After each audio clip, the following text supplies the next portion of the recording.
hari ini terselenggara awalnya dari obrolan saya sama Kakak dan Angga.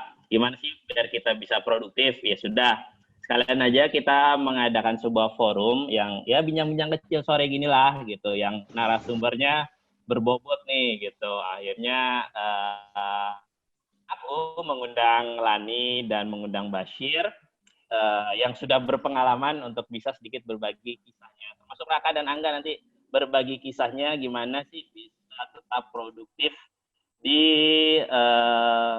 situasi yang seperti ini gitu kan, yang kita serba terbatas buat keluar rumah dan lain sebagainya gitu.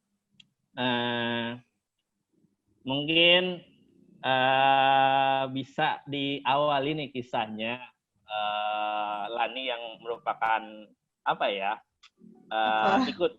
ikut membantu waktu itu di Wisma Atlet. Emang seberapa parah sih itu corona ini dampaknya, dan bener gak sih mungkin bisa di-sharing ke adik-adiknya nih bahwa memang corona itu memiliki efek yang tidak kecil gitu. Boleh Lan, kamu sebagai apa sih di sana Lan?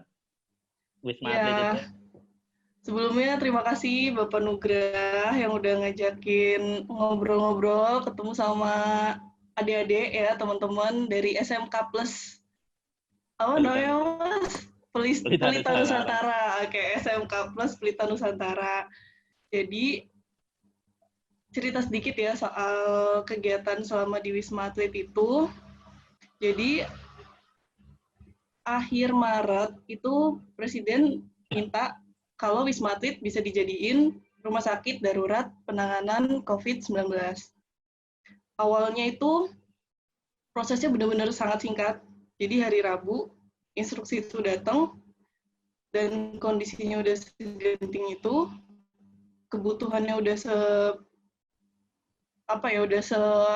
emergency itu. Jadi dari Rabu sampai Kamis, Jumat, Sabtu, Minggu, Senin, rumah sakit itu buka. Dan yang operasiin adalah para tentara, Polri, terus Ikatan Dokter Indonesia, terus ada dari volunteer juga, Kementerian Kesehatan ngerekrut perawat-perawat, dokter yang ada di Jakarta ataupun di luar daerah juga, bahkan ada yang di luar Pulau Jawa pun mereka daftar dan mereka datang ke Wisma Atlet untuk bertugas di sana. Kondisi awalnya itu prediksinya udah sama kayak yang kejadian hari ini. Awalnya tuh masih sekitar ratusan lah angka positifnya. Kita kan tahu sekarang udah sampai hampir 10.000 ya, 9.000-an. Iya. Nah, itu kondisi itu udah diprediksi kurang lebih 1 bulan sebelumnya. Kalau angka itu bakal nyampe gitu. Jadi awalnya juga kita mikir kenapa sih Wisma Atlet yang ada 6 tower, segitu banyak kamar, harus dibuka, disiapin, emang kondisinya bakal segenting apa gitu. Bahkan rumah sakit darurat di Natuna, di Pulau Galang itu juga dibuka hanya dalam waktu 2 minggu itu dibangun dari tanah sampai jadi rumah sakit baru. Nah, karena memang dalam perkembangannya pun kayak rumah sakit Wisma Atlet itu hari pertama buka cuma 70-an. Dalam 2 minggu itu udah 500 orang masuk ke sana.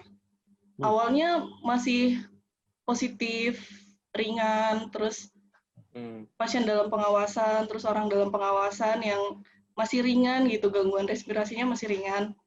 Lama-lama Wisma Atlet pun jadi makin selektif gitu.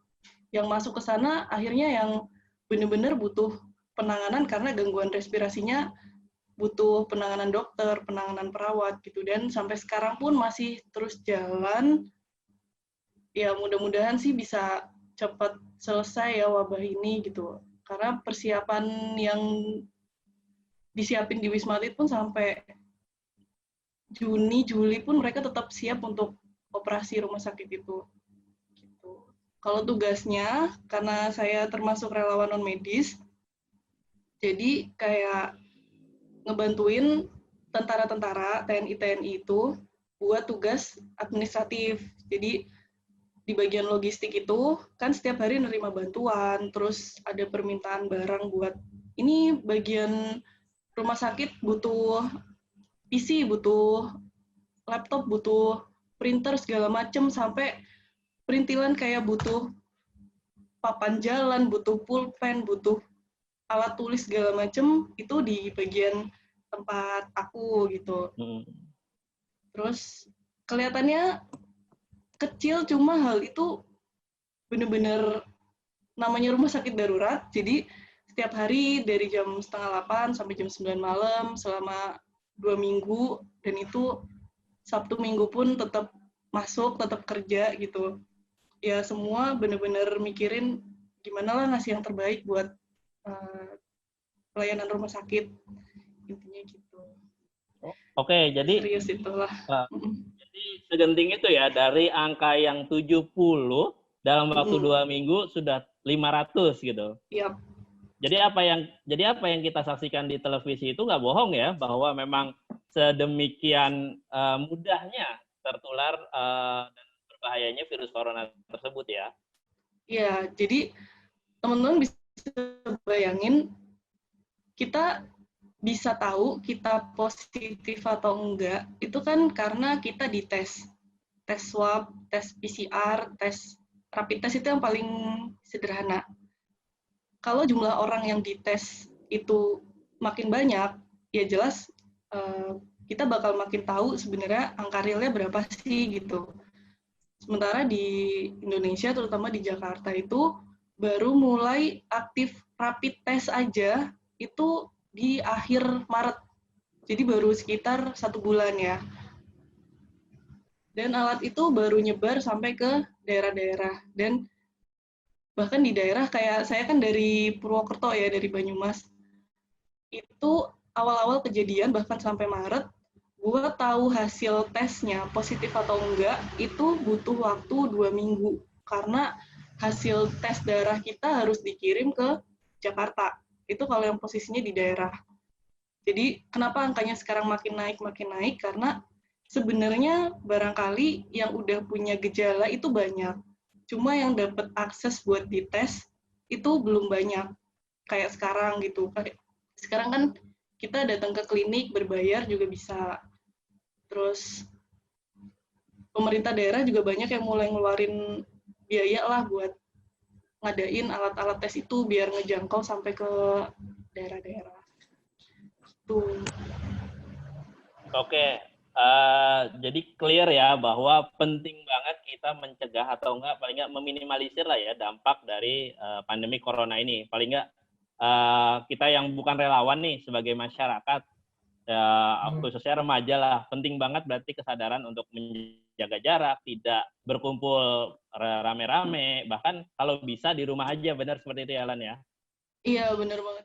Oke, berarti penting banget stay at home. Yes. Oke, nah berarti clear sudah bahwa kita harus sebagai apa ya? Kalau dibilang bagian dari masyarakat lah, bagian dari masyarakat ya kita kalau memang kita tidak bisa mengobati, ya sudah kita berperan untuk membatasi atau meminimalisir penyebarannya. Betul ya Lan ya? Betul, sayangi diri sendiri, sayangi keluarga juga. Itulah caranya. Oke. Waktu selesai jadi relawan berapa hari Lan di karantina? Karantina 14 hari, bener-bener nggak kemana-mana, cuma ngambil makanan kalau pesen online. Terus ya ternyata banyak juga sih yang bisa dikerjain ya. Jangan dijadiin batasan, pun jadi asik-asik aja gitu. Oke, terima kasih Lani. Ya. Kita ke Bashir dulu nih. Sir, Bashir. Yo, siap. Gimana nih selama pandemi ini, apa yang Bashir lakukan sih kegiatannya? Oke, kalau bisa kenalan dulu kali, Bashir. Oh, bisa. Kesibukannya apa? Oke, teman-teman salam kenal semua. Nama gue Bashir dan dulu itu gue sama Kak Nugrah. Kalau gue manggilnya Kak Nugrah ya, bukan Pak Nugrah. Kebetulan dulu itu gue adik kelasnya atau adik angkatannya Kak Nugrah gitu. Jadi beliau nih panutan gue banget sebenarnya kan gitu.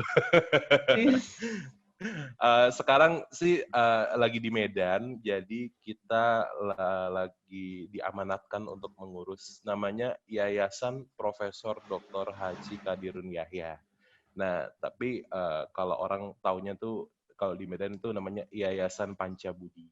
Jadi di sini tuh kita menghandle intinya di pendidikan, ada di universitas, dan juga ada perguruan, yaitu sekolah-sekolah. Ada dari TK sampai SMA dan SMK gitu. Kebetulan kita juga ada SMK gitu kan, ada SMK yang khusus bisnis manajemen sama yang teknik gitu. Nah, tadi kan ditanya mengenai kesibukan. Jadi ya sebenarnya memang kesibukannya itu adalah bagaimana caranya supaya sekolah-sekolah itu mempunyai pola yang baru ketika corona ini gitu. Kenapa? Karena kan ya sekarang kan kita nggak bisa ngajak siswa untuk masuk kelas gitu kan. Kita nggak bisa melakukan kegiatan belajar seperti biasanya. Dan sekarang kita harus mengandalkan media-media online seperti Zoom, habis itu seperti Google Classroom dan sejenisnya untuk bisa melakukan kegiatan pembelajaran gitu. Jadi ini yang menjadi challenge sih sebenarnya, bagaimana supaya kegiatan belajar mengajar itu tetap berjalan, tapi di sisi lain target kita, ilmu yang ingin kita sampaikan ke teman-teman tuh juga dapat gitu, ya kan? Karena kan ya siapa sih yang sudah terbiasa untuk belajar secara online gitu. Rasanya kita semua gara-gara corona ini betul-betul dipaksa untuk ayo kita harus digitalisasi, ayo kita harus online, kita harus istilahnya kayak mencari alternatif yang memungkinkan kita untuk tetap di rumah aja. Gitu sih Kak Nugra. Nah, makanya jadi lebih ke situ sekarang fokusnya. Kita masih nyari cara gimana sih yang paling cocok nih gitu kan, supaya kegiatan belajar itu tetap jalan gitu. Oke, menurut lo sih, Sir, sebagai praktisi pendidikannya ya, seberapa penting sih belajar di era lagi lockdown gini gitu? Wah, ini menurut gue penting banget ya. Maksudnya di sini kita belajar, gue sih selalu bilang sama guru-guru sama kepala sekolah gitu kan, bahwasannya belajar itu tidak hanya terbatas soal apa yang kita pelajari di sekolah aja gitu. Kita bisa belajar hal-hal di luar di luar dari apa yang diajarkan di sekolah kita. Contoh gitu, misalnya kayak di situasi kayak gini, itu tuh kesempatan kita untuk mungkin explore hobi-hobi yang udah lama nggak kita sentuh gitu. Misalnya kayak kalau gue hobi bikin kopi, jadi gue udah mulai ngulik-ngulik resep lagi gitu kan, atau ada hobi sulap juga, jadi latihan-latihan main sulap lagi gitu. Ini kesempatannya menurut gue di mana teman-teman mulai berpikir gitu kan, oh gue udah SMK nih gitu, gue kedepannya mau jadi apa gitu, dan dari situ juga melihat apa ya kemungkinannya skill-skill apa aja sih yang harus gue bangun supaya gue bisa sampai sana gitu. Misal contoh kalau gue dulu mungkin pas SMA gitu kan, gue nggak kebayang gue bakal masuk kayak psikologi sama Kanugra dan lain-lain gitu. Cuman ya udah gitu. Tapi dengan corona ini itu manfaatnya waktu itu untuk berpikir dan melatih diri kita untuk ke arah yang kita mau gitu. Kalau kita mau jadi seorang teknisi yang jago, ya berarti kita bisa eksplor gitu kan, apa ilmu-ilmu apa sih yang diperlukan gitu. Jadi ya penting sih gitu. Kita pertama konsep belajarnya dulu ya gitu kan. Jangan nganggap bahwasannya belajar cuman yang di sekolah aja gitu. Tapi ini yang untuk mengembangkan wawasan dan hal-hal yang kayak gini ini belajar juga loh sebenarnya. Kita ngobrol-ngobrol kayak gini gitu kan, kita sharing-sharing gitu. Mungkin ada yang gua nggak tahu gitu kan, ternyata dapat perspektif dari Kak Lani, dari Kak Nugra, atau dari Bang Raka sekalipun gitu kan, dan teman-teman yang lain gitu. Oke. Jadi penting banget ya, apalagi di tengah corona gini kita istilahnya semakin tidak pastilah ke depan tuh bagaimana gitu kan. Betul. Kalau kita ngeliat ekonomi juga mungkin agak turun gitu kan. Oh, turun banget. Tentunya turun banget gitu kan. Nah, makanya paling tidak kita membekali diri kita untuk kedepannya ini bagaimana, betul ya? Seperti itu, Basir ya. Karena gini, setelah corona ini itu kalau orang bilang tuh akan ada istilahnya namanya new normal gitu. Jadi normal yang baru gitu kan. Jadi setelah corona tuh pola orang tuh akan berubah gitu. Mungkin apa namanya yang dulunya orang kerja istilahnya, oh kerja tuh harus ke kantor, sekarang kayaknya di rumah aja bisa gitu kan. Jadi apa ya, mempersiapkan diri untuk new normal ini gitu gimana? Berarti kita harus lebih kenal dengan teknologi, nggak gaptek, kita bisa memanfaatkan teknologi itu sebaik-baiknya. Nah, di sinilah momennya belajar gitu, untuk mempersiapkan diri kita sendiri pasca corona ini gitu. Hal pertama sih menurut gue ya, Kanugra ya kita dari segi skill itu penguasaan teknologi gitu. Yang mana menggunakan Zoom kayak gini, itu menurut gue udah keren banget. Karena setahun yang lalu kita nggak pernah tahu loh kita bakalan pakai yang kayak gini kan gitu kan. Gitu. Ya justru itulah menariknya adalah makanya gue ngajak Basir, ngajak Lani di sini sebagai yang menurut gue bisa menginspirasi adik-adik kita yang sebentar lagi nih masuk ke dunia kerja gitu kan. Soalnya kalian berdua ini menurut gue sosok yang keren banget. Kalau Lani itu dulu kalau nggak salah saya ingat gue jurnalis ya di detik.com ya kalau nggak salah, dulu jurnalis di detik.com. Sekarang 2 kali bekerja di BUMN yang berbeda gitu kan. Oh keren. Luar biasa. Mau masuk BUMN nggak pernah bisa aku, Kalani. Nah, Basir ini, sedangkan sosok Basir ini menurut gue juga sosok yang luar biasa banget. Yang ketika mendalami sesuatu nggak pernah setengah-setengah. Ketika fotografi, ketika dulu fotografi, dia mungkin belajarnya duluan gue, tapi pinteran dia sekarang. Gitu. Masa? Oh iya fotografi ya, iya betul. Ya, bahkan setelah meninggalkan fotografi dan beralih ke kopi, sekarang kayaknya udah bisa dibilang barista deh Basir ini. Iya, alhamdulillah. Udah bisa bikin kopi susu enak sih. Dalgona. Dalgona, betul. Ngocoknya 40 menit, pegel. Minumnya cuma 2 menit. Asli. Bener. Tapi benar, barista ini, salah. Basir ini beneran sudah, mungkin kalau ada sertifikatnya barista lah ya. Amin barista. Alat-alatnya udah cukup lengkap. Tetapi tidak meninggalkan fokus belajarnya. Lulus dari sarjana psikologi ke penelitian ya, lembaga riset kan ya? Kalau kemarin dari lulus psikologi masuk ke corporate, itu ke ini Kak, ke executive search. Kita recruiter jatuhnya. Oh ya, headhunter ya. Jadi di situ 3 tahun sampai akhirnya awal tahun ini pindah ke Medan untuk menghandle yayasan. Gitu. Ya. Bosan jadi pegawai, pulang kampung, langsung jadi pimpinan ya, langsung jadi bos. Tapi emang kaget sih, maksudnya kayak ya karena nggak biasa juga gitu kan. Tapi ya itu gitu ya, karena itu ya kayak betul-betul kita belajar itu ya kita harus secara konstan itu istilahnya reinvent diri sendiri, dalam arti kemarin juga kemarin gue ada juga ikut session Zoom kayak gini gitu. Ada satu hal yang menarik gitu.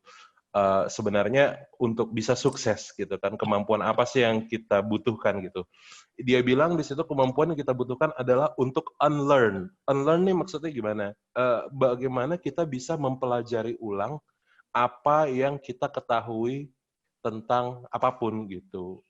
Mungkin misalnya gini contoh, ketika kita sama orang tua kita gitu kan, dia bercerita tentang bagaimana sih cara ngatur duit gitu kan.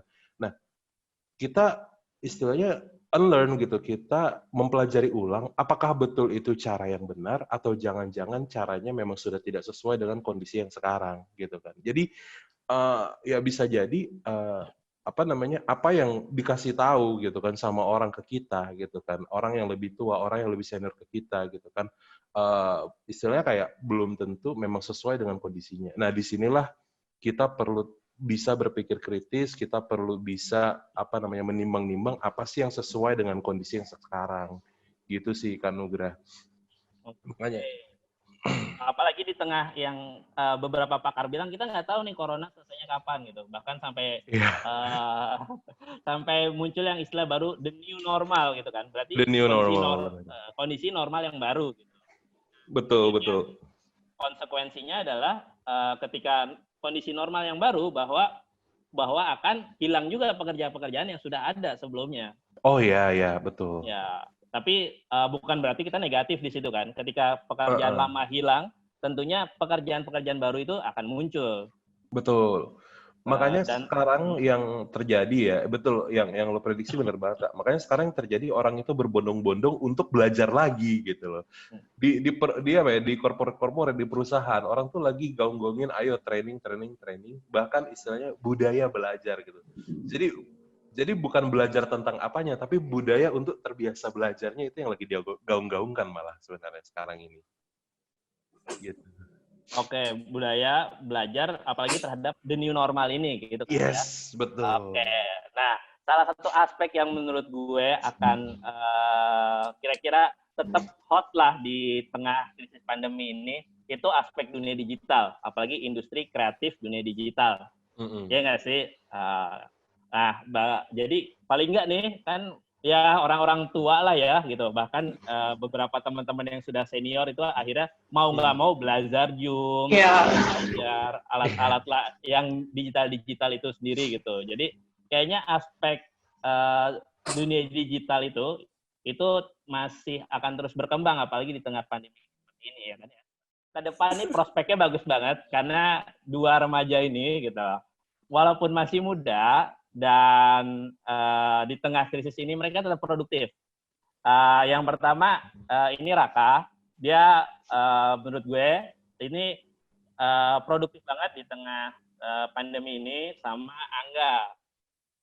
Kenapa dua orang ini yang diambil? Karena mereka memang aktifnya di dunia industri kreatif digital. Mungkin bisa di-sharing Raka, apa sih kesibukan kamu nih selama pandemi corona ini? Oke, thank you Bang Nono. Kesibukan saya sih selama pandemi itu kayak misalkan pagi-pagi kan mungkin ngecek Instagram segala macam kayak sosial media kayak pada umumnya aja sih, kayak oh ada apa nih hari ini nih, kayak oh kayak gini. Terus kadang-kadang tuh di sosial media juga tuh kayak ada sesuatu yang baru gitu. Maksudnya kayak misalkan ada video dengan editan yang baru gitu. Terus saya dari situ kan kayak kepikiran, wah kok dia bisa gitu. Terus dengan corona ini kan lebih banyak di rumah dan juga kan saya lagi nggak ada kesibukan apa-apa gitu kan, karena banyak beberapa acara yang di cancel, jadi beberapa usaha saya juga kayak di cancel juga kan, jadinya ya udah tuh akhirnya gara-gara corona ini saya jadinya belajar hal-hal yang baru juga. Dan saya kayak mikirnya kayak gini loh, dari kita ini bakal ngerasain kita nggak tahu 10 tahun atau 20 tahun ke depan kita akan kayak gini apa enggak. Mungkin belajar bisa dari rumah gitu. Jadi cuma namanya doang sekolah, tapi bisa belajar dari rumah sih. Menurut saya sih gitu sih, Pak Nono. Oke, aktivitas kamu sendiri nih Kak. Kan tadi kamu bilang ada beberapa yang di-cancel. Setahu Pak Nunu kan kamu aktif di kaos ya, bikin kaos gitu kan. Dan beberapa hal lainnya gitu. Selama pandemi ini apa sih kegiatan kamu? Kan ada podcast tuh. Coba boleh Iya, jadinya biasanya kan saya ketemu teman saya gitu kan, kayak, weh kita bikin podcast bahas-bahas ini yuk, kayak yang ini. Terus kayak makin sini kan makin dibatasin, dan saya mau ketemu teman saya aja masuk perumahan tuh sampai dicek-cek segala gitu. Oh ribet nih kayaknya. Terus di situ gimana nih caranya nih? Ya udah kita bagi-bagi tugas, terus kita nge-podcastnya lewat Discord, kita ambil audionya, terus kita edit segala macam, kita upload. Dan di situ menurut saya dengan adanya pandemi ini ada lumayannya juga. Jadi listener saya itu lumayan naik gara-gara kan orang banyak di rumah nih. Nah, di situ tuh saya promosinya saya kencang-kencangin habis-habisan gitu. Jadi beda banget sih. Saya ngeliatnya 20% naik listener saya. Itu sih Pak, menurut saya. Oh, berarti benar ya, di tengah pandemik ini ternyata justru dunia digital tuh malah makin banyak konsumennya. Iya, benar-benar banget gitu loh. Dan kayak ini ada tahu yang restoran juga sekarang tuh pada pindahin ke rumah. Jadi cuma modal sosial media kayak Instagram ya kan. Terus kayak ya udah bisa diorder langsung. Tapi kan masalahnya kita nggak mungkin ke restorannya gitu kan, gara-gara pandemi ini. Jadi bisa pesan, ntar barang-barangnya ditaruh di rumah, besok diambil barang-barangnya. kayak shabu gitu segala macem. Jadi itulah ya yang bisa dibilang new normal tuh gitu. Nanti mungkin bisa jadi Yes. 6 bulan ke depan, 1 tahun ke depan, situasi kita ya seperti ini gitu. Dan sebagai generasi muda harus banyak belajar tadi seperti yang disampaikan oleh Kak Basir ya. Ada satu lagi yang menarik, dia di tengah corona ini tetap produktif. Nggak tahu nih produktif apa bandel gitu. Dia tetap mungkin orangnya aja langsung deh menceritakan apa sih kesibukannya nggak ketika pandemi corona ini. Ya, makasih Pak Dulu. Kan kalau saya sebenarnya di gereja terkenal kayak suka buat video hunting-hunting. Nah, mumpung lagi corona gini kan namanya ibadah nggak boleh ngumpul-ngumpul loh. Nah, terus si pendeta itu kayak punya ide, gimana kita bikin video online aja. Nah, di calling-callingin dia tuh dari situ. Nah, dari situlah saya buat video kan. Cuma, nah itu, bandelnya mungkin di situ. Kayak keluar rumah, padahal kan harusnya nggak boleh gitu ya. Nah, karena nggak keluar rumah, tapi nggak keluar gereja gitu. Syuting di sana, jadi edit di sana, jadi nggak keluar kemana-mana, paling pulangnya malam, terus langsung tidur. Terus dari semua itu juga, saya kayak mikir, kayaknya ibadah online ini mulai naik deh. Soalnya kayak merubah mindset dari segala umur kan, yang anak kecil semuanya jadi bisa nonton kayak nenek saya aja gitu. Ini hari ini kita nggak ada ibadah, ada nih, ya akhirnya ngumpul di satu rumah, jadi berkumpul, jadi ya mempererat persaudaraan juga yang ada kan. Ya sekedar sih bukan saya. Oke. Berarti Angga fokus beribadah tapi dengan cara yang berbeda ya. Iya. Video terus apa karya-karya kamu apa yang sudah di itu? Mungkin peribadatannya atau doanya mungkin ya? Semuanya sih seperti kayak biasa. Cuma yang diubah jadi format video biasa doang gitu. Tinggal di-upload ke YouTube, terus nanti di semuanya tinggal streaming. Nggak terlalu banyak yang berubah sih, Pak. Cuma ya cara menikmati aja sih yang beda. Oke, jadi intinya kamu membantu lah ya untuk orang beribadah dari rumah, benar nggak sih? Iya. Mulia sekali ya. Luar biasa. Luar biasa. Hebat. Besar gak pahalamu besar? Men.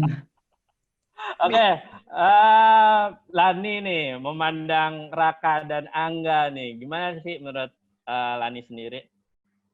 Ya, kegiatan dari Raka, dari Angga tuh bener-bener skill yang sekarang lagi dibutuhin banget sebenarnya gitu. Kalau kalian bisa lebih tajumin lagi, lebih dalemin lagi. Kayak sekarang kan dunia digital kan luas ya, bisa ke narasi, bisa ke foto, bisa ke grafis, bisa ke audio, bisa ke video gitu. Medianya tuh macam-macam banget gitu.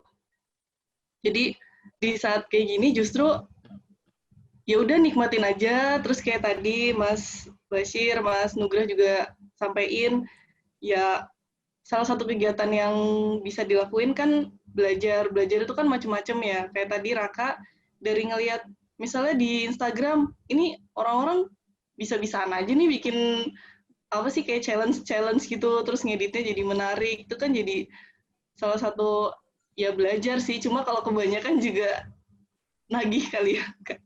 Maksudnya kalau ngeliat Instagram misalnya nih, jadi ngeliat oh orang-orang sekarang tuh jualan ngedit tampilannya tuh gini ya gitu. Jadi bisa belajar grafisnya, atau misalnya ada lagi oh orang-orang bikin video promosi endorse tuh gini ya. Jadi gimana sih cara bikinnya gitu. Jadi lebih nge-encourage kita tuh pengen bisa gitu.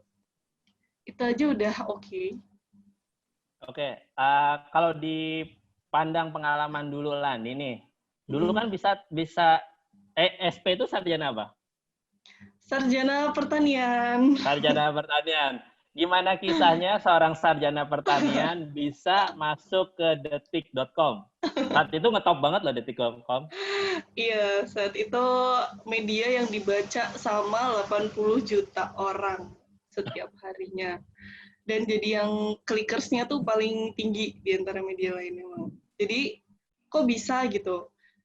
Nah, itu jalan buat nyampe ke kerjaan tuh nggak selalu dari pendidikan formal ya. Kayak misal, kalau mau dilanjutin nih, sarjana pertanian ya kerjanya di kebun sawit, kerjanya di jadi sekitar pertanian-pertanianan gitulah ya. Cuma karena dari awal udah ikut organisasi, terus seneng nulis, ikut jurnalis kampus, punya blog sendiri. Jadi emang di sekitar itu, kerjaan pertama pun yang nerima bukan dari mana-mana, justru karena ngelihat dari skill nulis dan skill jurnalistiknya gitu. Jadi udah jalanin aja. Terus sampai sekarang pun kerjaan yang sekarang kan jadi officer corporate communication ya. Itu dasarnya pun dari situ, dari nulis, dari motret, dari liputan, ngelihat perkembangan isu, terus ngelihat opini di masyarakat. Ya sekitar itu jadinya. Apa tuh? Apa sih tugas utamanya gitu? Mungkin anak-anak di sini kan ada beberapa yang belum ngerti corporate communication officer itu apa gitu. Dia tuh tanggung jawabnya apa sih gitu? Ya, nah ini kalau teman-teman tertarik juga, kalian kan masih akan ngelewatin misalnya beberapa tahun langsung kerja atau kuliah dulu terus kerja gitu ya.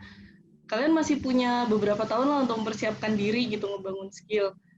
Salah satu kerjaan yang cocok ya menurut aku ini, kayak corporate communication, terus social media strategis, terus ya apapun namanya yang berhubungan sama komunikasi, sama sosial media, sama publikasi, sama membangun image corporate atau image produk atau branding gitu.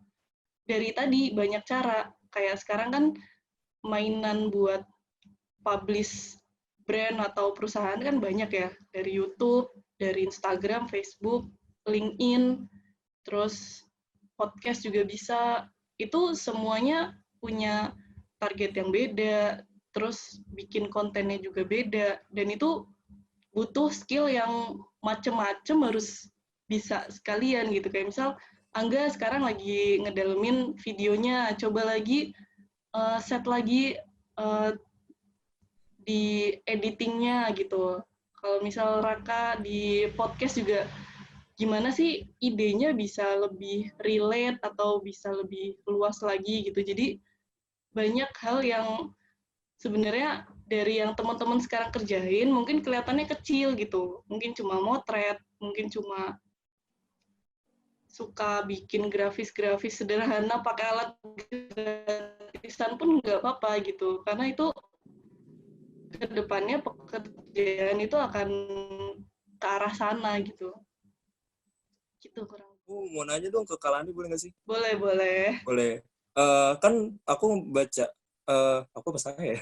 Saya kan baca di Twitter Bebas, gitu kan. bebas. Karena teman-teman saya kan ada yang apa namanya tuh, temannya teman saya ada yang kena COVID-19 juga kan. Terus dia cerita di Wisma Atlet, dia itu kalau nggak salah 12 hari gitu kan. Nah, Wisma Atlet itu kan di Kemayoran kan, kalau nggak salah, ya kan?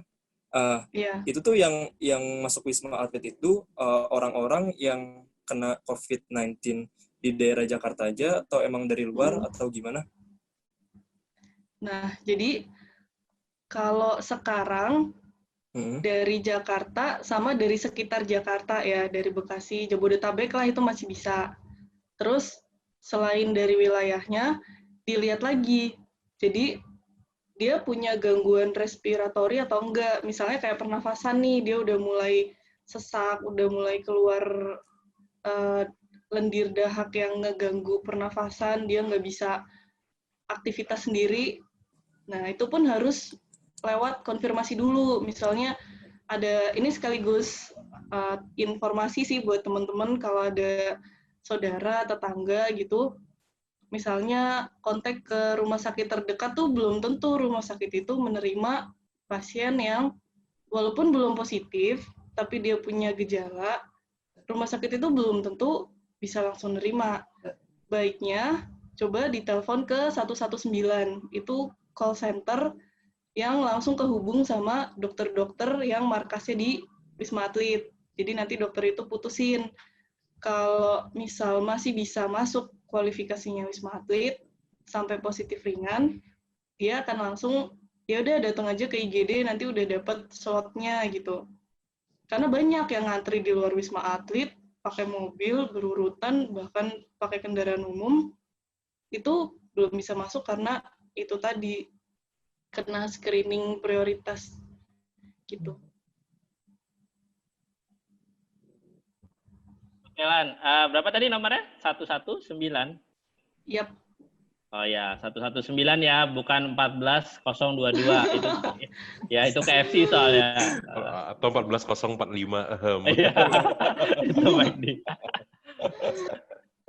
Kalau Bashir sendiri gimana Sir untuk memandang dua remaja ini yang masih mencari jati diri?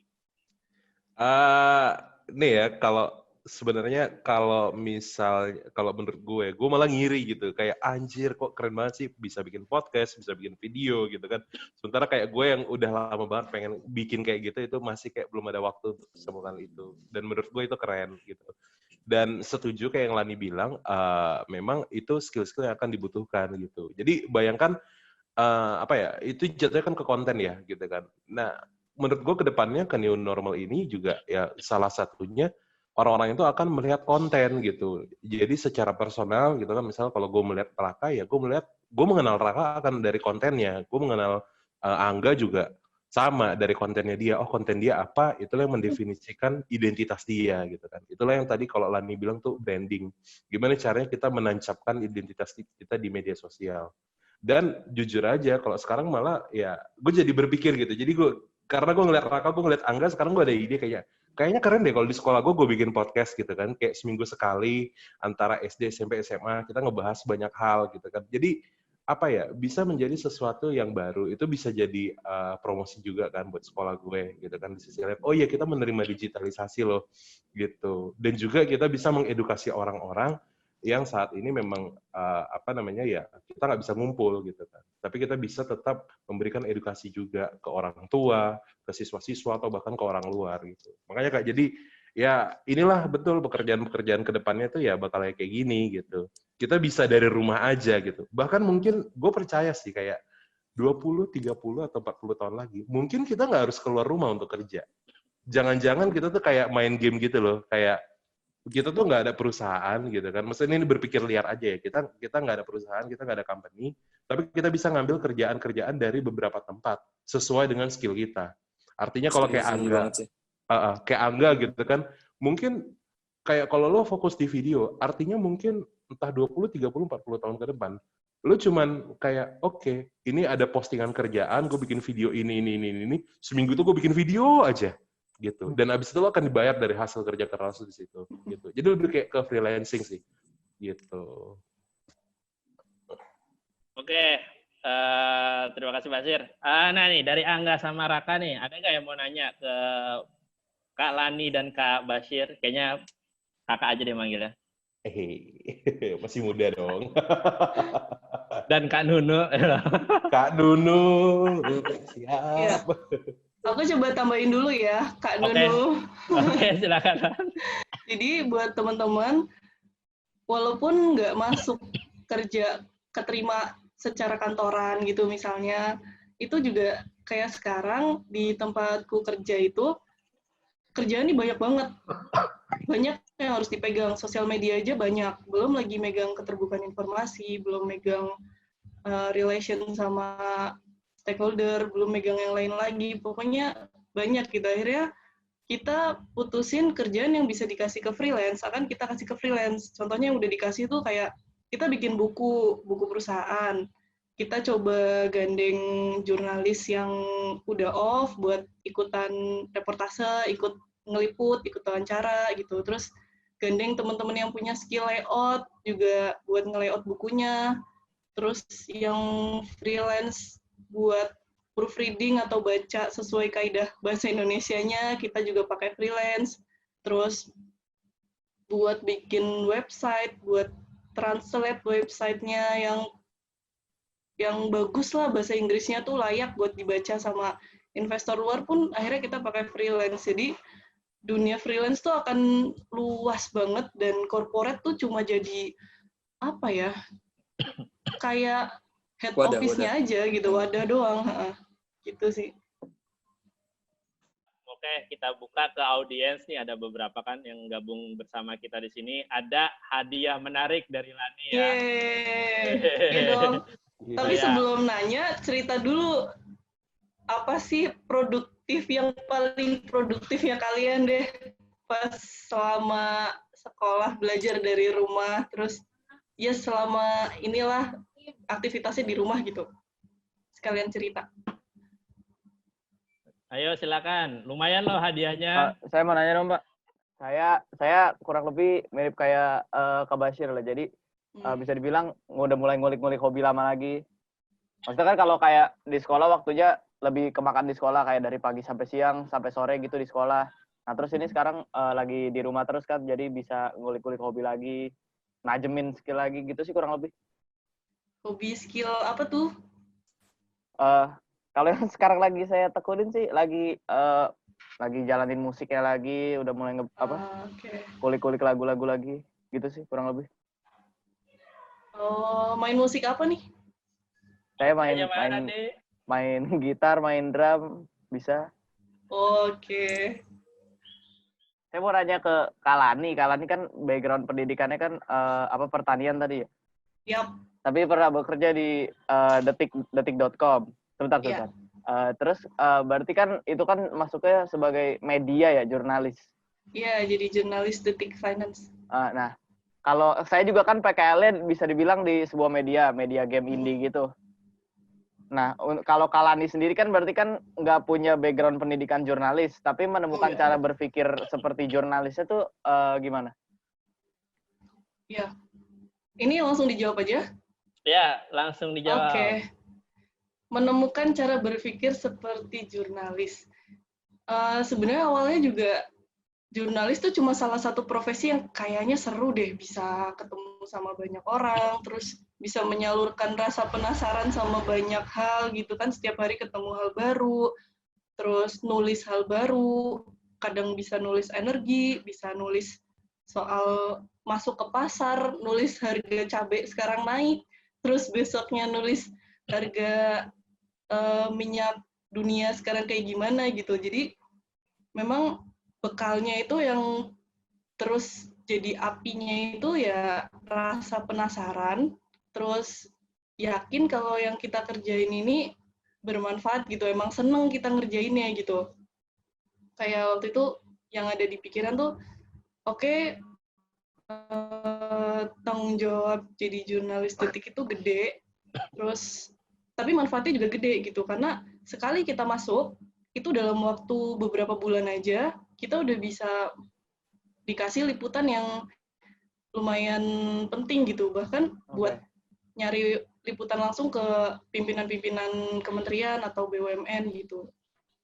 Jadi penasarannya banyak sih, penasaran siapa sih yang bakal ditemuin besok, terus siapa sih yang bakal ngebaca ini, yang komen, terus topik apa lagi sih besok yang bakal didapat. Tapi kalau Kalani sendiri misalkan caranya gimana kalau misalkan ngelihat dua buah isu terus ngegabungin itu jadi sesuatu perspektif baru itu gimana? Iya, itu awalnya memang jadi challenge banget ya, gimana caranya anak baru langsung muncul di dashboard-nya Detik dengan kualitas yang sama kayak orang-orang udah senior gitu, jangan sampai kebaca, ini anak baru nih yang nulis nih gitu kan. Iya. Jadi pertama jelas ditandemin dulu, selain emang disuruh juga itu cara yang paling gampang lah ya, kita ngelihat langsung, kita nanya langsung sama yang udah lebih senior, udah lebih lama ngelakuin itu, terus kita sering-sering baca tulisan jadi dari jurnalis yang paling kita kiblatin gitu istilahnya. Pokoknya harus bisa nih dalam waktu sekian bisa nulis kayak dia gitu. Terus kalau misal ada feedback nih, ada feedback dikritik salah atau liputannya terlalu lama atau ada yang kurang, udah terima aja. Pokoknya setiap hari itu bakal jadi, yang penting tumbuh aja terus. Oke, makasih Kak. Oke, semoga menjawab. Terima kasih. Ya. Oke, Ada lagi nggak yang mau nanya? Pengen sih saya nanya ke Kak Basir. Oke, silakan. Halo Siap. Kak Basir. Oh, yes. Halo. Saya mau nanya, kan kakak kan beberapa waktu lalu itu kan maksudnya kerja di sebuah perusahaan gitu kan. Maksudnya Hmm. jadi pekerja. Apa sih yang memotivasi kakak kayak, wah kayaknya gue nggak bisa nih lama-lama kayak gini. Maksudnya waktu itu aku juga punya teman kayak, gue nggak bisa nih Rak, kayak gini 10 tahun, 20 tahun lagi gue bakal kerja di tempat duduk yang sama, terus gue bakal ketemu orang yang sama-sama lagi, dan gue bakal sampai gue pensiun dan di situ terus. Apa sih yang dimotivasi kakak gitu? Oke, sebenarnya gini, sebelumnya gue nanya balik gitu. Temen lo itu udah lama kerja atau baru? Ada yang 5 tahun, ada yang Ada 7. yang 5 tahun ya. Oke. Ya. Nah, itu menurut gue itu masih bagus kalau misalnya walaupun dalam ketika dia udah 5 tahun kerja gitu masih ada pikiran kayak gitu. Karena apa? Jujur aja sebenarnya gue juga sama pikirannya ketika 2 bulan pertama gue masuk kerja, gue nggak mau gini-gini doang. Gue nggak mau cuma duduk di depan office doang. Habis itu dan melakukan hal-hal yang sama sampai 20-30 tahun gitu kan. Karena gue kerja di perusahaan rekrutmen, gue justru bertemunya dengan orang-orang itu, orang-orang yang bekerja puluhan tahun bahkan. Ya gue nggak kebayang sih, misal kayak dia kayak orang marketing gitu kan, bukan marketing lah, let's say yang lebih office gitu kan, misal kayak administrasi gitu, tapi dia selama 10-15 tahun itu kerjanya administrasi aja gitu loh. Nah gitu, mungkin memang ya yang pertama sih supaya memotivasi ya gitu ya kita harus punya visi dulu gitu, kayak visi hidup sih menurut gue. Kayak lo mau kemana sih gitu sebagai manusia, sebagai seorang Raka lo mau menjadi apa nantinya gitu kan. Bayangan lo, ideal lo itu seperti apa gitu. Nah nanti setelah dari situ barulah kita berpikir mundur gitu kan, tentang apa yang harus kita lakukan. Misalnya kayak dalam umur, ketika gue umur 50, ini kalau gue pribadi, gue udah pengen punya bisnis, gue udah nggak pengen lagi untuk nggak pengen lagi untuk istilahnya betul-betul ke corporate atau kayak gimana. Tapi yang gue pengen adalah misi sosial gitu, bagaimana bisa memberikan manfaat untuk banyak orang. Nah dari situ gue itu mundur, oke. Sampai di titik kayak, oke, berarti di umur gue yang sekarang gue 28 kan, waktu itu gue mulai kerja di 25, berarti dari 25 ke 45 gitu kan, seenggaknya dalam 20 tahun itu gue harus membangun skill, gue membangun expertise, dan nanti akan ada tahapan-tahapannya lagi gitu. Nah, gimana caranya sebisa mungkin lo nggak cuma ada mimpi, tapi lo betul-betul mengontrol mimpi lo tuh apa gitu. Jadi kalau misalnya kita bilang, gue cuma pengen kayak gini, ya udah gitu. Tapi nggak banyak orang yang betul-betul berpikir secara realistis, secara teknis, bagaimana untuk mencapaikan mimpi itu. Nah makanya penting banget untuk kita betul-betul melihat mimpi kita bisa jadi kenyataan dengan cara seperti itu sih, Raka. Itu menurut gue. Oke, thank you Kak. Ada lagi nggak yang mau nanya atau mau ngasih pendapatnya? Silakan. Ya, silakan ya. Jadi gini nih, kan saya pengen mempertanyakan statement Kak Basir yang kata tentang bakal ada kehidupan normal yang baru setelah beberapa corona ini kan. Yes. Nah, menurut aku sih bakal ada kayak kejenjangan sosial gitu nggak sih Pak? Kayak kan tadi Bapak ngucapin statement kayak gini tentang bakal ada kita bisa ngambil sebuah pekerjaan walaupun kita nggak punya perusahaan atau gimana secara online gitu Pak. Iya. Ya kan? Nah, menurut Bapak pasti kan ada kejenjangan sosial gitu, semacam kayak kalau orang-orang jauh kita jadi dekat, kalau orang-orang dekat kita jadi jauh, semacam kayak gitu Pak. Kayak misalkan di lingkup keluarga gitu kita kan jadi agak lebih jauh karena kita lebih penting ke kehidupan sosial kita gitu kan Pak. Nah, jadi gimana sih supaya kita tuh bisa bisa ngelakuin semua itu tanpa adanya kejenjangan sosial itu Pak? Oke.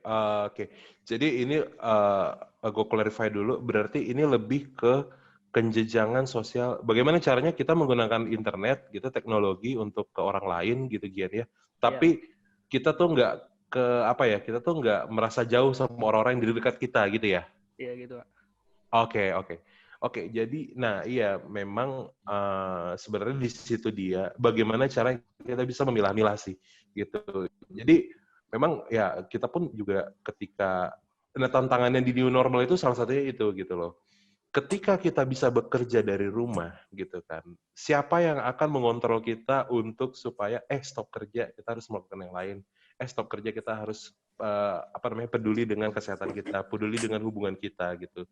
Ya itu pada akhirnya memang diri kita sendiri gitu. Kondisi new normal ini ketika kita bisa bekerja dari rumah, bahkan atau yang tadi kayak gue bilang, mungkin lo nggak harus gabung di sebuah perusahaan untuk bekerja gitu kan.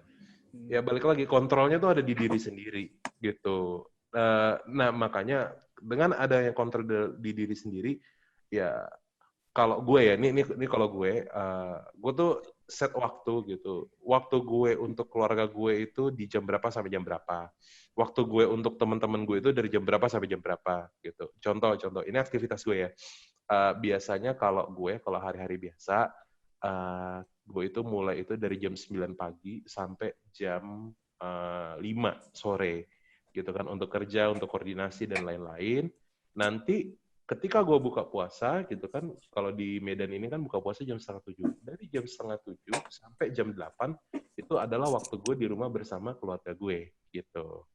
Nah, dari jam 8 sampai jam 10 disitulah gue nongkrong gitu. Dari jam 10 ke atas Nongkrong. Iya, serius Kak. Gue nongkrong jam 8 sampai jam 10.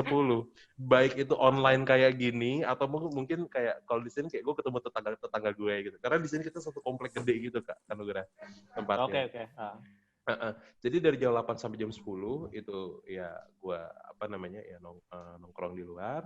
Baru dari jam 10 sampai jam 12, itu adalah waktu di mana gue self-development. Dalam arti ya, mungkin gue nonton video tentang apa yang perlu gue pelajari, TED Talks, atau gue podcastnya Deddy Corbuzier gitu, yang menurut gue One of the best. one of the best sih gitu kan. Iya. Gitu. Nah makanya jadi ya di situ Gian, lo sendiri yang ngeset waktunya gitu, lo sendiri yang punya kontrolnya gitu, lo sendiri yang menentukan kapan waktu lo untuk teman-teman lo dan kapan waktu lo untuk keluarga lo gitu, atau untuk orang-orang terdekat lo gitu. Terus tapi kan gini Pak, kalau misalkan kayak gitu kan kita kalau misalkan bersosialisasi jadi kayak lebih kurang kontak fisik gitu nggak sih Kak?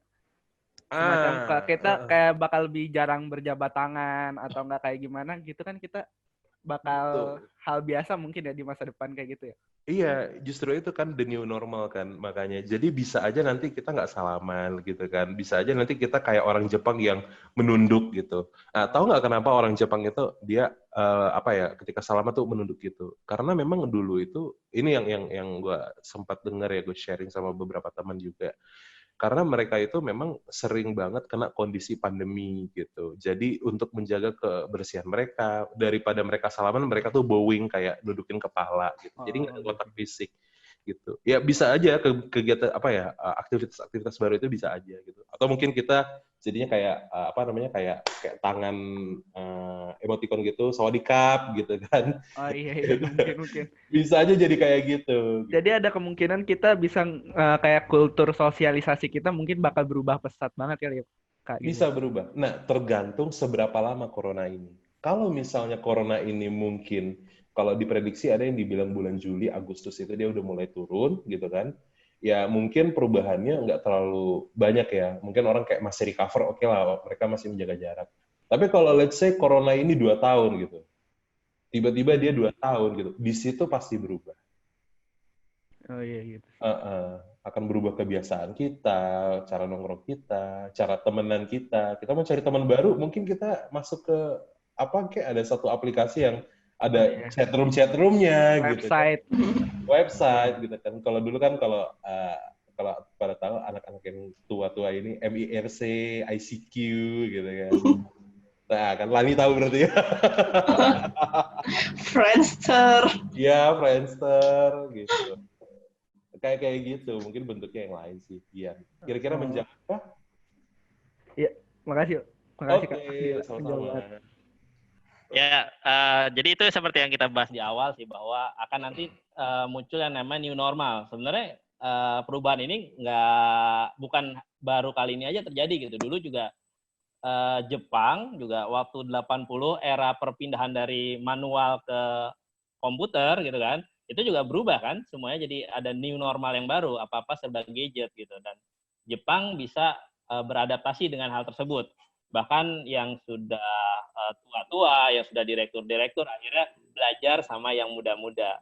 Nah ini dia nih, terjadi lagi sekarang dan ini di Indonesia gitu, di mana terjadinya new normal. Bagaimana kita beradaptasi yang menghadapi situasinya seperti ini. Kurang lebih seperti itulah ya. Kita ke penghujung acara bahwa bagaimanapun sebentar lagi the new normal nih sudah di depan mata. Adik-adik semuanya yang akan lulus, yang mungkin setahun lagi lulus gitu kan, atau ada mungkin yang kelas 10 2 tahun lagi lulus, tentunya mereka akan mencari nih jenjang karirnya. Nah, tugas kamu nih sekarang belajar gitu, karena bukan hanya kamu saja yang belajar, bahkan orang-orang yang sudah tua pun, yang sudah jadi direktur, sudah jadi pimpinan juga belajar gimana caranya mereka tetap produktif di tengah corona tersebut. Mungkin sedikit saja ada sedikit kesimpulan nih dari Lani, dari Bashir, dari Raka sama Angga, gimana? Dari Lani dulu deh. Oke. Jadi benar ya tadi kata Bapak Nuno, saatnya sebenarnya entah COVID atau enggak, teman-teman ini ada di masa-masa buat nyiapin skill yang benar-benar mateng gitu.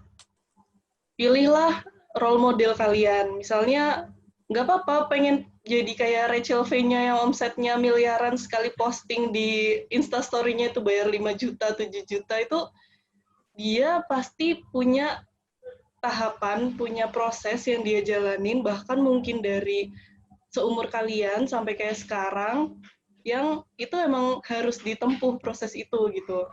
Apa aja skillnya, terus sampai ke sana itu kalian harus bisa apa aja gitu. Terus selain nyari role model juga pilih bidang yang kalian seneng, terus kalian pengen banget belajar dan kalian tuh punya api gitu loh. Kayak Raka. Aku lihat Raka nih emang dia bisa nyatuin obrolan, dia bisa ngolah pertanyaan, bisa ngerti relatein topik ke topik gitu. Jadi bahkan dari ngedalemin podcast pun coba dieksplor lagi kayak gimana sih kalau podcast buat marketing, kan beda lagi kalau buat sekedar ngobrol biasa, gimana kalau yang tujuannya itu buat encourage orang lain, buat donasi, buat event gitu. Terus setelah tahu teman-teman itu mau ada di bidang mana, kayak misal audio atau video atau grafis atau foto, atau cobain dulu semuanya nggak apa-apa, sampai kalian habis tuh masa kalian buat uji coba semuanya tuh bakal berlangsung, bahkan kayak aku pun sampai sekarang ya. Tapi ujung-ujungnya tetap ada benang merah yang aku rasa, oke, ini titik benang merah yang menghidupi aku sekarang gitu. Kayak dari komunikasi, dari narasi, dari gimana ngolah informasi, itulah yang menghidupi aku sekarang. Tapi di sisi lain juga aku punya hobi, punya kesukaan yang oke, aku bakal ngejar ini gitu. Jadi silahkan explore seluas-luasnya, jangan sampai ketinggalan sama teman-teman seusia kalian yang mungkin sekarang udah banyak ya yang jadi macem-macem lah yang di dunia digital, yang aku pun ngerasa ini anak-anak sekarang parah sih, cepet banget belajarnya, terus nyerap sesuatunya gitu. Jadi manfaatkanlah masa-masa seru kalian. Gitu, Pak Nugra. Terima kasih udah boleh sharing. Oke, terima kasih Kak Lani. Kak Bashir, Kak. Oke, kalau dari gue sendiri, dari hasil diskusi kita, ya pada intinya dunia kita berubah dan bagaimana caranya supaya kita tetap bisa adaptasi. Menurut gue salah satu caranya supaya kita bisa tetap beradaptasi betul-betul istilahnya jadi pembelajar sepanjang masa gitu. Never stop learning istilahnya. Jadi bagaimana kita bisa riset ulang tentang apa yang kita tahu, tentang apa yang kita paham gitu kan, dan kita mencoba belajar dari ulang lagi, mencari perspektif-perspektif baru gitu. Menurut gue itulah caranya supaya kita bisa tetap adaptasi, dan yang paling penting kita nggak lupa core kita nggak lupa dari value kita, nilai-nilai kita gitu kan. jangan lupa bahwasannya ya istilahnya kayak nasionalisme kita pun juga harus kita jaga gitu kan, nilai-nilai kita, prinsip-prinsip kita itu kita jaga. Tapi kita tetap bisa beradaptasi dengan perkembangan zaman. Istilahnya kayak jangan sampai kita kebawa zaman tapi kita yang menuntut zaman gitu. Oke, terus dari Raka, gimana nih Kak? Menurut kamu? Oke, dari diskusi yang lumayan lama ini, kalau menurut saya sih, sebetulnya tuh sekarang ini kayak ibaratnya tuh kayak simulasi kita yang akan ngadepin 10 tahun atau 20 tahun dunia yang akan datang. Gitu. Dan ini benar-benar nyata. Dan juga sekarang itu kita itu ditunjukin pada semua tuh eranya kolaborasi gitu.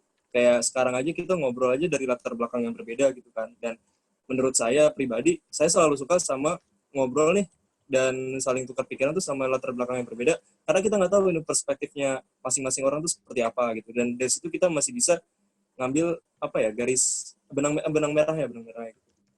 Prosesnya gitu aja sih Pak. Thank you Pak. Oke, thank you Raka. Dari Angga gimana nih Angga? Oh ya bagus sekali. Oh ya belum. Sebenarnya sih kesimpulannya buat diri saya sendiri nggak apa-apa kali ya Pak ya. Iya, Angga. Kan saya pribadi kan orangnya emang bukan tipe orang yang tertib gitu ya. Cuma tadi dengerin kata-kata Kak Bashir, kena banget sih. Ya jangan capek buat belajar ulang. Meskipun diulang, ya udah itu bakal kerasa dan bertumbuh juga kan. Terus kontrol mimpi, ya itu aja sih. Oke, terima kasih Angga. Terus menggapai mimpi ya Angga di tengah corona ini.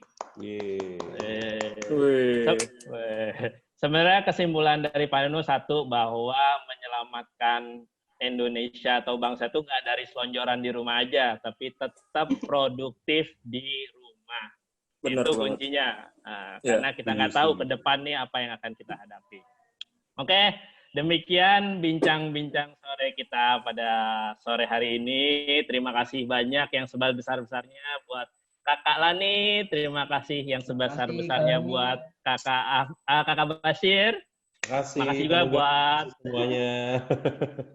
Buat Raka, buat Angga, dan buat adik-adik semuanya.